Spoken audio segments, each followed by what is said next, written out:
It's not in the face! Thank you. Hello and welcome to Hey, Not the Face with your host, John Nash, and your producer, me, Steffi Haynes. And today we are going to talk Bellator contracts. John, do we have a contract, or do we have a contract but we're not actually allowed to show the contract? Well, I actually have several contracts, but unlike the UFC contract we had, which we got through a lawsuit, we actually had several UFC contracts, but we can only show when we got the one Talia Santos's contract from a lawsuit in Brazil. We could post that. And so for the Bellator, we're going to go through the items on it, but we can't post the contract itself. But in the future, we should have a one championship one that we can post the contract. So sweet. But you do have something in front of you that you can wax poetic on, right? Oh yes, I got them open up as PDFs sitting on my computer. We're ready to look through them, go through them, and talk about the Bellator contracts. I am excited.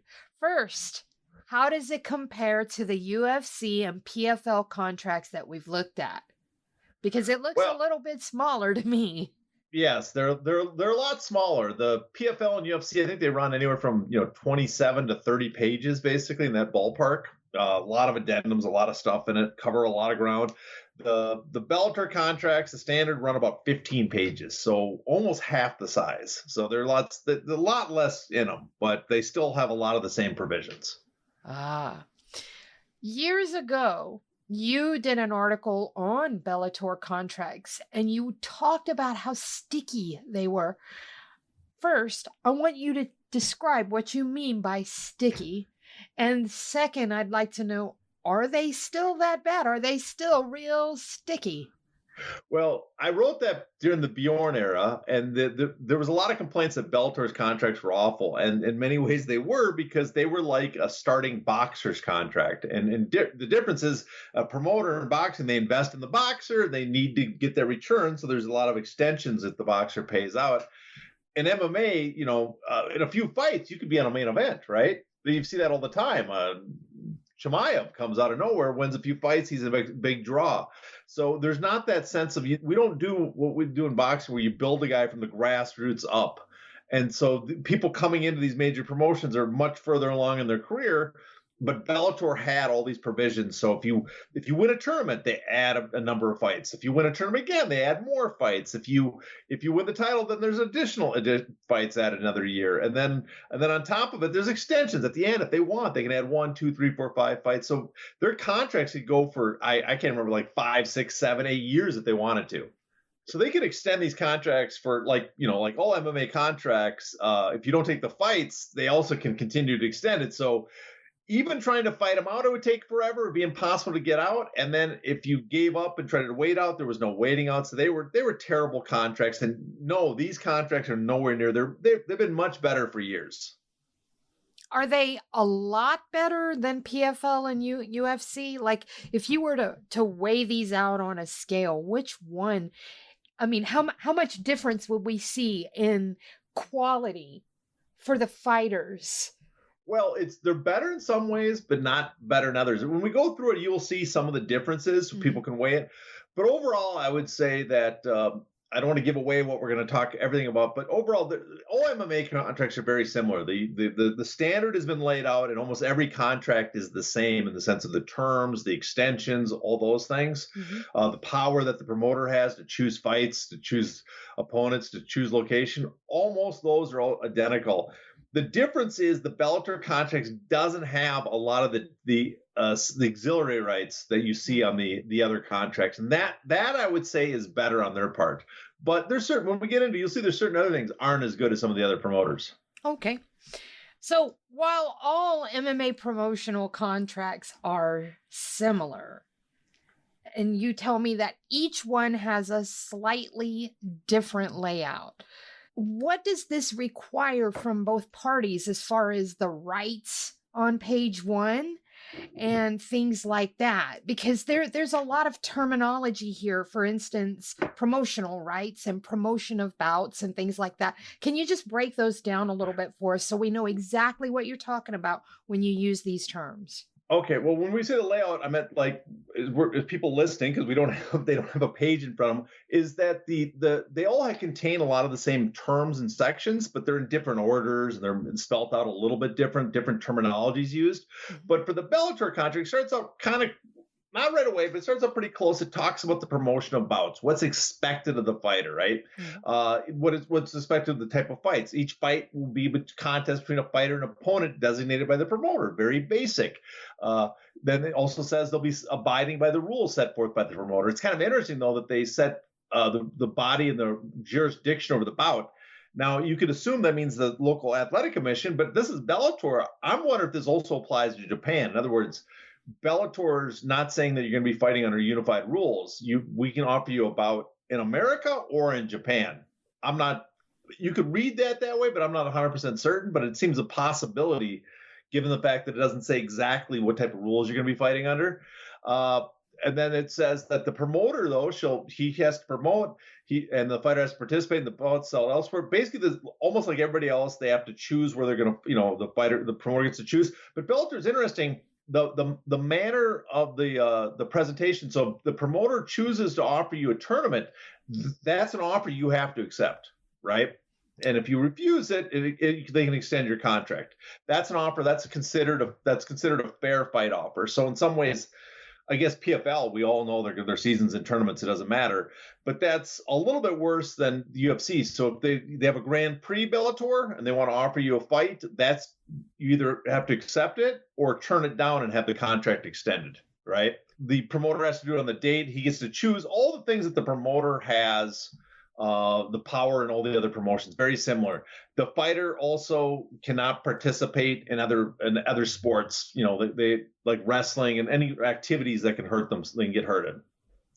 Doesn't the UFC have something similar, or they used to have something similar? I seem to recall when Donald Cerrone, about, I want to say 8-10 years ago, Donald Cerrone was on this action binge and he was wind sailing and parasurfing and doing all these wild things and motorcycle riding, but with, doing wild stunts on motorcycles, just crazy stuff.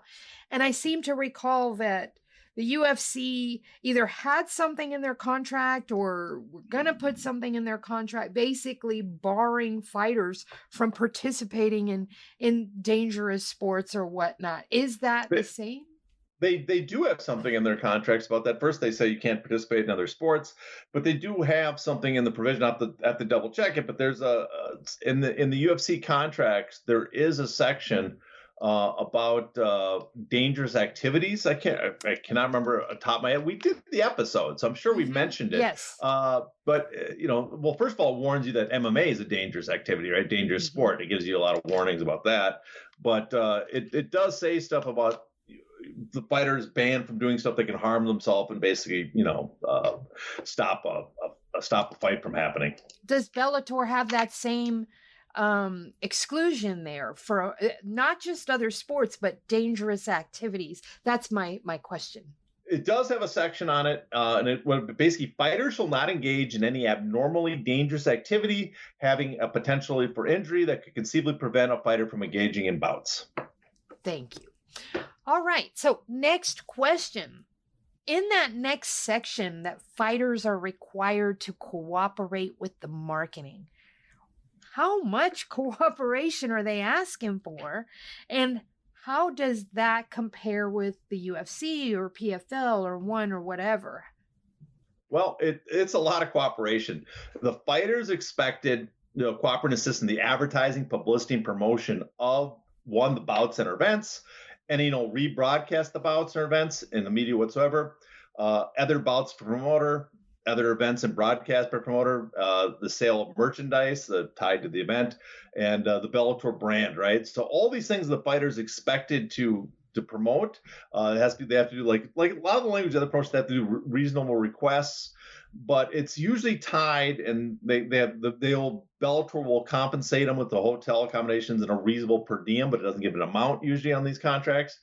But the fighters expected, just like in PFL, just like in the UFC, they're expected to help promote the fights and events and the promotion itself. That they, so that they're called on to show up at the press week. They have to do that. They're called on to show up for a month in advance for their fight that's coming up. They have to show up at another event to promote theirs. They have to do that.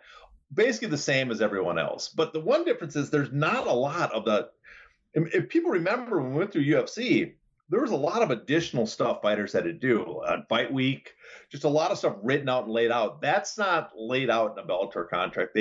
They have to show up and do promotional stuff, but just the degree that is required, they might have to do as much, but it's not laid out as required. And also UFC has, even though they don't take advantage of it, they have technically have these contracts, the ability to send you out in support of the brand and in support of sponsors and all these other event efforts that they want that really aren't tied to the promotion itself and the events, where Bellator's is a little more limited in that front. So UFC can, because they have the signing of all the merchandise, they have to do all those things.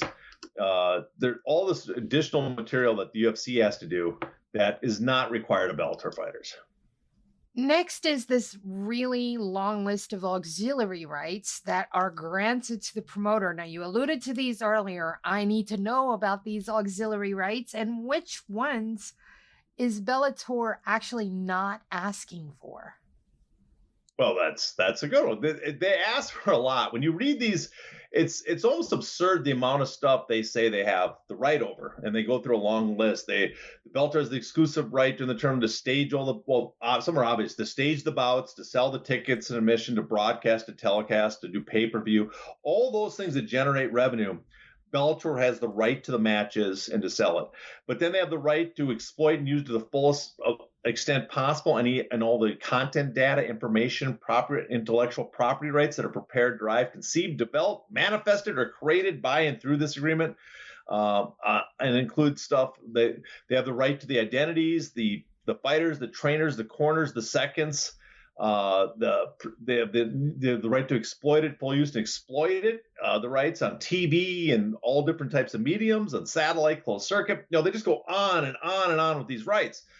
Now, one thing to be clear, though, when they talk about these rights, they're talking about that the fact that the fighter, they can use these rights as they're tied to the bouts they're in and the promotion. In other words, if they go into advertise something, they can use that material and spread it elsewhere. If the fighter's at an event and they're there and they're there to promote the event and they shoot them, they can use it elsewhere, right? They can use it for promotional events and put it on shows and stuff like that. Same with the fights, but that's every fighter. I mean, boxing's the same. If you're in a boxing match and a promoter pays you, they get the right to distribute that boxing match everywhere. So that's it's far reaching. It covers everything. It spells out that the promoter gets to keep a lot of the revenue, like the gate and stuff, and the fighter doesn't. It spells out that the promoter has the right to make a reality show using the fighter's images. It'd probably be a behind the scenes type reality show if they did it.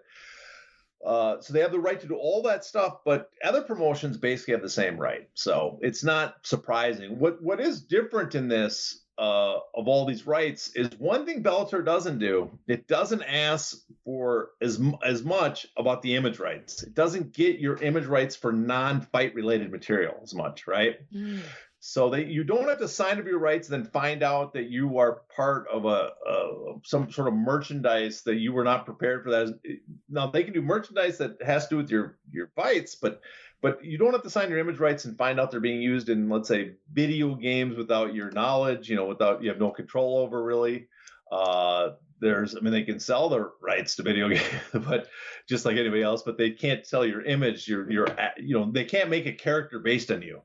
So there's a lot of the auxiliary rights, the further auxiliary rights, the merchants and licensing rights, they don't hand over. Everything's basically tied to the events, the bouts, the event itself, what the fighter does in this fights, what he does at the events.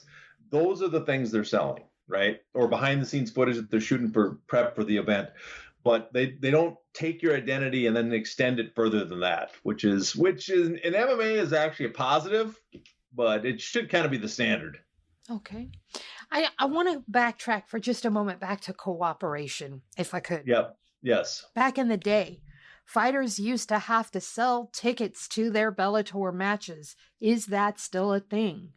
Yeah, well, we're talking about two kind of different contracts here when we look at these.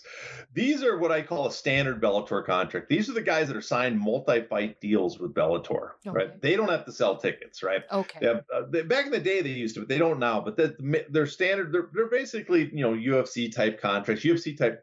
What UFC does with their fighters, Bellator does the same, but they're often maybe a step below in what they're paying sometimes. But and sometimes a step above for some of the guys, but they're longer term Bellator contracts. Now, the ones that often have to sell their tickets still are the one fight deals. And those are the guys that fill up the prelims. They're basically local fighters that are there to fill up. They're not under long term contracts. In some ways, you might not even consider them Bellator fighters. The Bellator teams up with the local promoter. The promoter has access to these fighters. They give them one fight contracts to fill the card. But those guys, yes, those guys sometimes still have to they get paid amount, and then another portion's based on commission on ticket sales. So they actually get a commission of it. Well, yeah, commission. But let's say you're signed on, and they say we're going to give you $2,000. $1,000 we might pay you in cash, right? Mm-hmm. The other $1,000 we're going to pay you if you sell 50 tickets. What? See, that's so shady. Oh my God. I'm sorry. Yeah, that is really shady.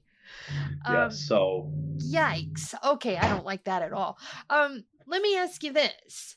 What happens if an event gets canceled? Let's say a natural disaster happens and destroys something. A hurricane happens and floods the arena, whatever.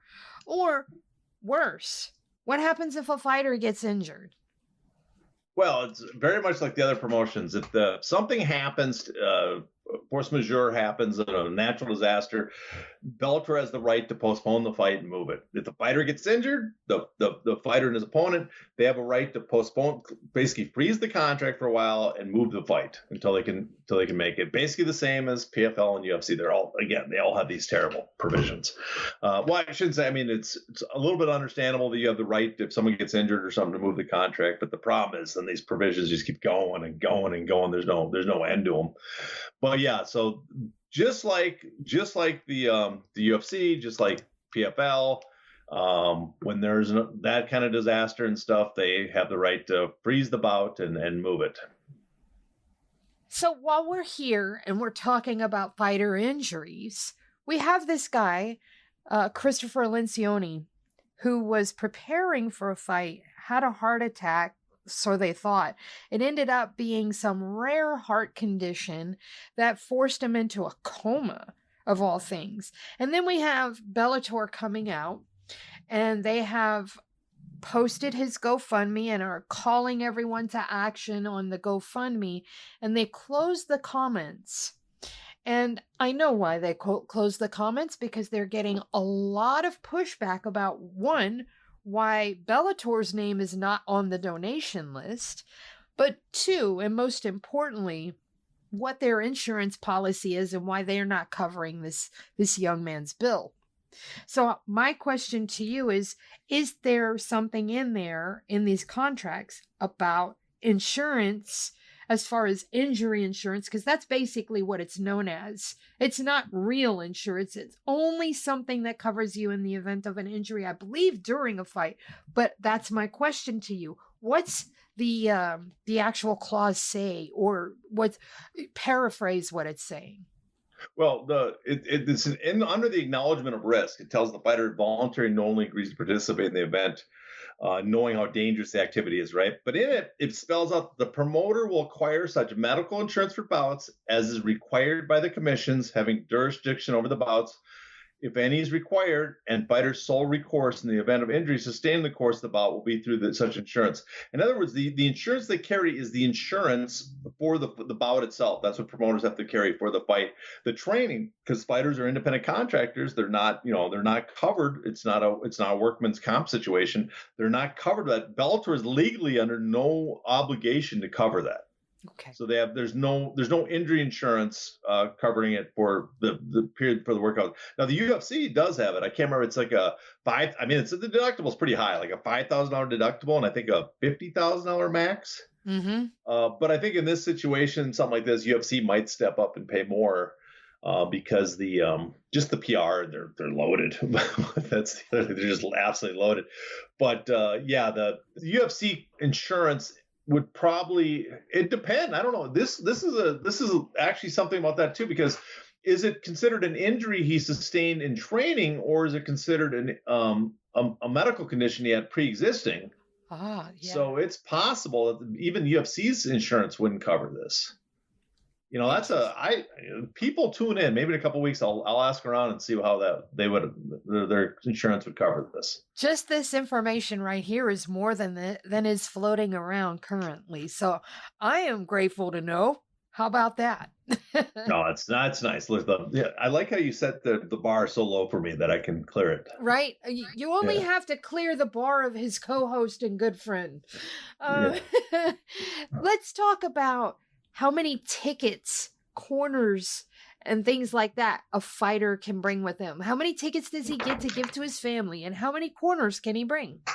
Well, this is kind of a subject that I don't really care about usually in fights, but it's one that people really get worked up about, and fighters get really worked about. This is, how many promoters, and basically it's the same as the UFC. They give you 2 round-trip coach class transportation to the event, 1 hotel room, and 2 people. So in other words, the basic fighter contract, the basics, the guy that's in the undercards, he's allowed to bring 1 extra person with him, another corner, right? Uh-huh. The higher level, the champions and stuff, they get more tickets. I think they get 3 now round trip tickets. They can bring 2 additional people, and they get 2 hotel rooms, I believe. I'd have to scan through it again, but I'm pretty sure that. And some of the bigger name fighters even have more. I mean, Fedor Emelianenko, as his contract's completely different, but we got his affliction one at one point, and he asked for a lot more people than the typical contract. He travels with a Pacquiao level entourage, though. Yeah, he had a whole. Well, I mean, his events at the time too, back in the day of Affliction and Strikeforce, were being co-promoted, so you had to also cover the other promotion. A lot of it had to gift them a lot of stuff, and that was M1, which was his guys. So he was bringing a lot of people with him. You were talking about merchandising rights and image rights and everything earlier. I am always drawn back to the John Fitch situation. And for first-time listeners, would you mind just telling us real briefly about the John Fitch situation and how that forced a change? Well, John Fitch, after he fought George St. Pierre, he lost in just a vicious fight in the sense that he just got kneed the heck out of, beaten up for 5 straight rounds. But it was a great demonstration of heart because he stuck in there. After that, the UFC was implementing a image right. They added an addendum to their contracts. They were stuffing into everybody's bout agreement a new contract saying, you need to sign over your image rights for video games. We're going to do a video game. You have to give us your rights for perpetuity. They've changed it a little since then. For perpetuity and no compensation. So to be in the UFC, you had to give up your video game rights. This was in 2008. This comes on the heels when they introduced the sponsorship tax. So fighters were already getting kind of nervous, getting upset about the sponsor tax, cutting into their sponsorship. So they introduced this image right. John Fitch says, I'm not going to sign it. I want to negotiate where I get the rights back eventually. I just don't think it's worth. This doesn't seem like a smart idea. UFC freaked out, canned him, released him from the UFC because basically threatened to release. And I guess there's some question, did they release or not? Everybody from his gym, AKA at the time, which include Josh Koscheck, Cain Velasquez, all these guys were at AKA, top fighters, said they're going to release them and not sign anybody from AKA because of this. AKA buckled, John Fitch buckled because he didn't want, he basically didn't want to ruin the careers of all of his friends and fellow gym members, and he relinquished his rights, signed him over to the UFC. So that's the John Fitch situation. It was a one-day workers movement that did not last long in the UFC. You said that they don't have as strict parameters around image rights right now, and you did mention that it's no longer in perpetuity. How long is it? Well, for UFC, and this is clearly a direct response to the antitrust lawsuit. It's for the duration of your contract and then an additional 2 years. And for Bellator? And for Bellator, well, the image rights and for the image rights, I mean the right to put your image into video games, to make posters and stuff of you that have nothing to do with the fights. For the fights, they own that forever. Okay. So they have the right to sell your fights forever, to make stuff about those fights forever. Bellator has the right to sell your fights in perpetuity after it records it. What they don't have the right, and they don't have the right from the beginning, is to take your image and sell it and put it on stuff like a cup or put it on a bobblehead doll without your permission. You have to negotiate with them in good faith, right? They have in the contract, it says, fighter agrees to negotiate with the promoter in good faith if the promoter elects to create a certain merchandise program that features the fighter. So that means, but it's not guaranteed. The fighter can, obviously, if the negotiations don't work out, the fighter doesn't have to be in those merchandise. Unlike the UFC, you automatically hand those rights over to the UFC. The other thing is for the sponsorship we're talking about, the Bellator, they don't force you to wear a uniform, right? Everybody knows that. Bellator, you're allowed your own sponsors, but you do have to get permission for all your sponsors. You have to request permission for each sponsor you're going to have. Bellator has the right to reject a sponsor that you have, that they don't, either because it conflicts with one of their sponsors or because they don't like the sponsor, whatever reason, you have to submit that. So it's, in many ways, it's better than a UFC contract, but it's not like it's freewheeling, you can do anything, right? There's still Bellator has a lot of rights over the fighters. And it's also, I think it goes to the Bellator, with the purpose of the promotion slightly different than the UFC. Bellator was made to make content for the network, right? So the auxiliary, even though it's a benefit, it wasn't the primary focus when they founded the promotion. UFC, its primary focus is to make as much money in every way possible off the fights. And so I think that explains the difference. And all the new promotions, ONE and PFL, they're looking much more to the UFC model. We're trying to make an entity that's a media, like what does UFC say? We're not really in the fight business. We're in the media business. Mm-hmm. So I think if you look at it that way, that kind of explains slightly the difference. But yeah, Bellator, you retain your sponsorship rights. Some fighters don't get much on that sponsorship rights, not like the old days in the UFC or being on Spike. So I don't know how, but for some fighters, obviously you do make more than the 30, 40,000, 20,000 or whatever you can make in the UFC. But they don't retain that, and they're not forced to give away their merchandise. Of course, I guess for some fighters, the merchandise in the UFC, even though they got a terrible deal, if it sells something, you get a percentage. It's better than the nothing that fighters in some other promotions get. Back to sponsors for a moment. In Bellator, is there a sponsor tax, seeing as how the fighters are allowed to have their own sponsors? No, there's no sponsorship tax. Awesome. Okay. All right. Can fighters box while they're under contract to Bellator? Well, put this in specifically because this is something people talk about a lot. And fighters, Bellator contracts are exclusive. They are not the freewheeling thing a lot of people think they are, at least the standard contracts. You are not allowed to box, wrestle, whatever. Just like UFC and PFL, you're exclusively in the sport of mixed martial arts. Now, the exception to that, and you've talked to people, is it does specifically say if you ask for permission or it's written into the contract, you're allowed to do that. Oh. In the old days, apparently, they were very willing to just take a pen and start writing stuff in the contract. I've heard that's kind of, it's lessened a bit now on Bellator. They don't do that as much. They're not as free about re-editing the contract. But I'm sure with some fighters, because, and this has more to do with market power than them being nice. Because Bellator has to compete with someone that can offer more money, I'm sure they're much more willing to offer people the chance to do something else, outside of the Bellator promotion. Chris Cyborg's a perfect example because she's actively looking for a boxing match, another one, and she's already been boxing. So yeah, she's a perfect example. Yeah. So also that's something they can offer her that the UFC would be completely unwilling. And so it's like, well, we can't I mean, we probably pay her as much as the UFC was willing, because the UFC, they're the one that sets the price. But what can we offer more than another promotion? We will freely let you box. And because of Showtime, we do have some contacts with, maybe we can hook you up with some boxing promoters. After the contract is up, does Bellator have exclusive negotiating and matching rights? Yes, they do. They have both those.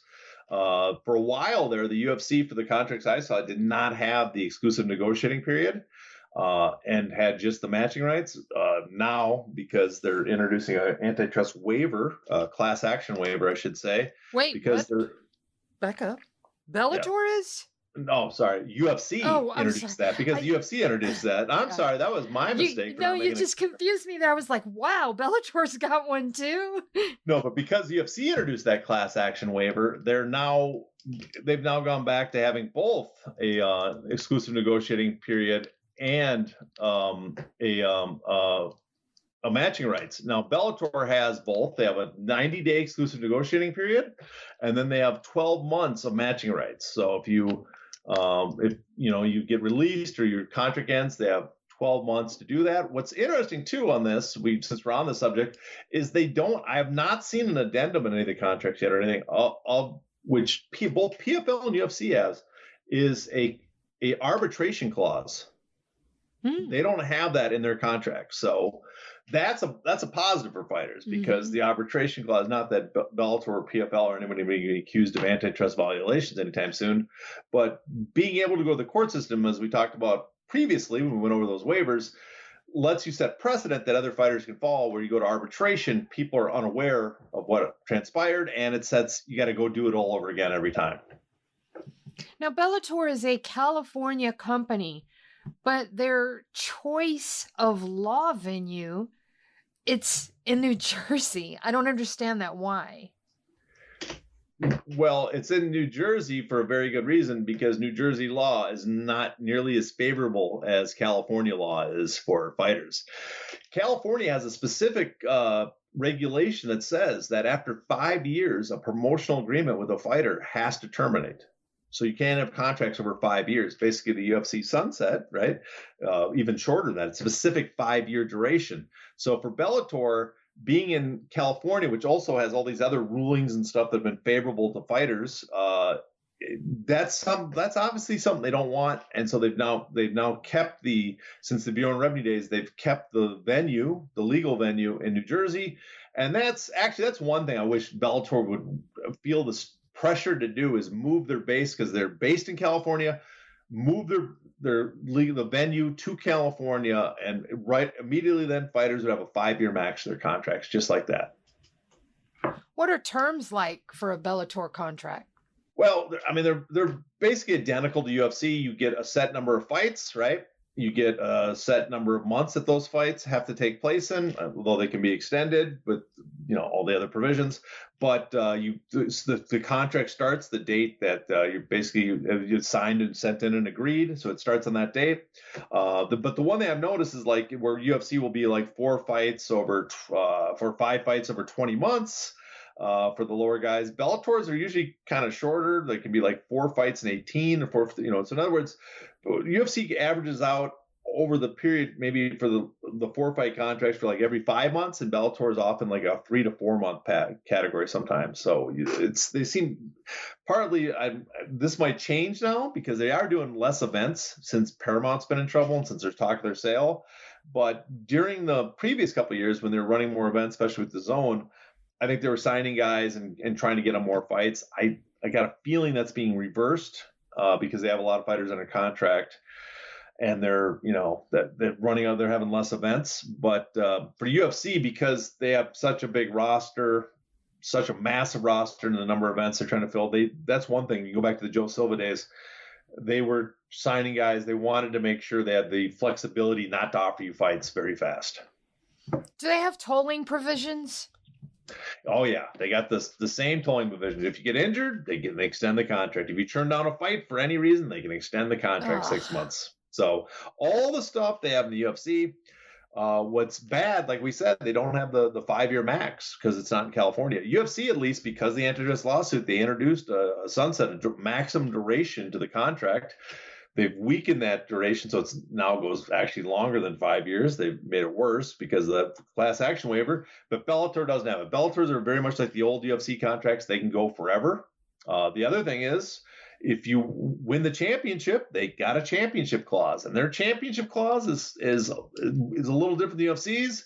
The current UFC contract says it adds 12 months or three fights, the earlier of which. So whatever comes first, 12 months or 3 fights. Although there's, we can get into how that can be played with, but the Bellator says the later of 12 fights or 3 fights or 12 months. So the later, which is what the UFC contracts used to say years ago. So it gives them. So in other words, the Bellator, they would still have to offer you the fights, I guess, within a reasonable time or whatever reasonable time is. But it's like after a year, they haven't offered you fights, so we still got to we still have a fight or 2 left to offer you. So you're still under contract. Now the trick is anybody that has these type of championship clauses, even though it says a year or 3 fights, they're treated just like a contract extension. So if the UFC or Bellator offers you a fight and you can't take it, they can extend that 6 months. It frees it and gives them another 6-month opportunity.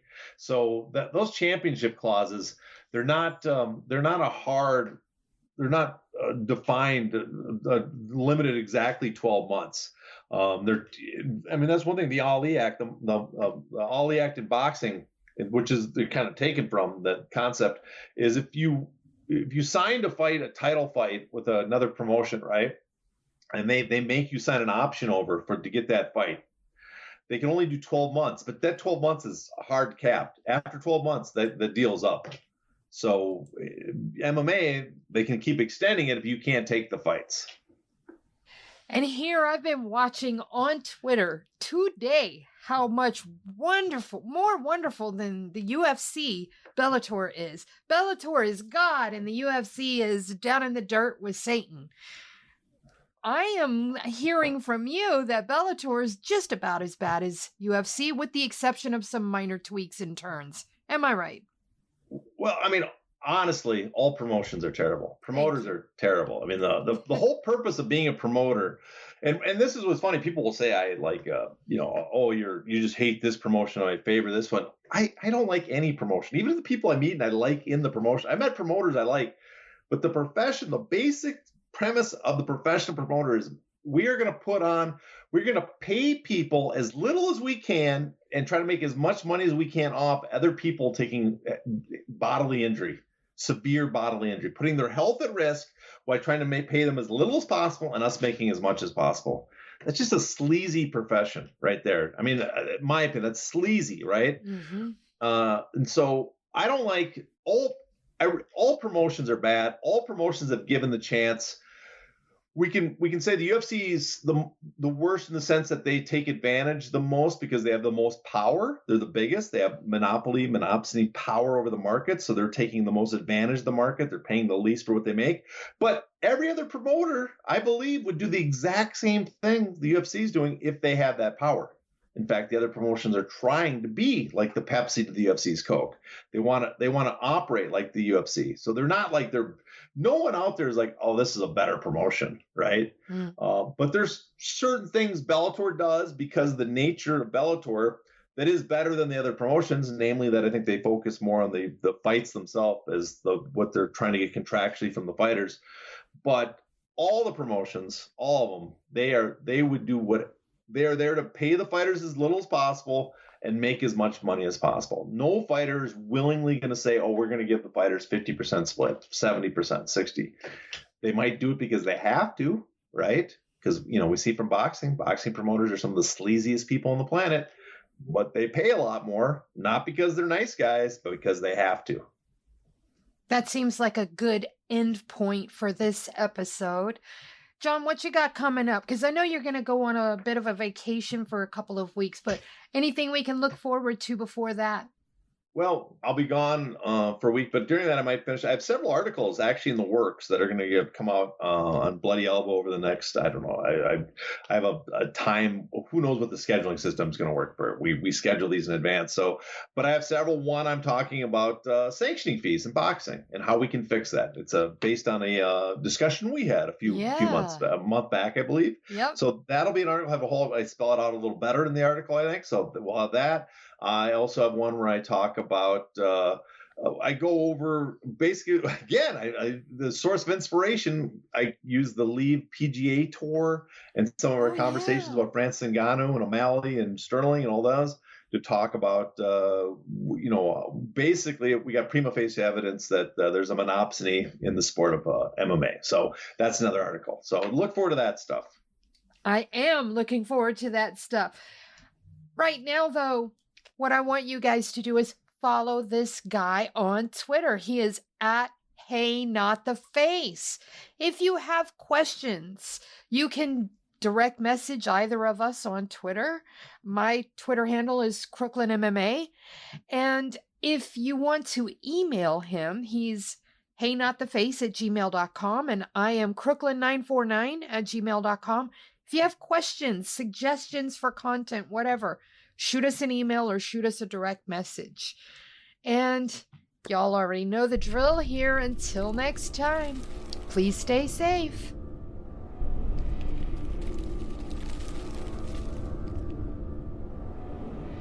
Ow! Ow!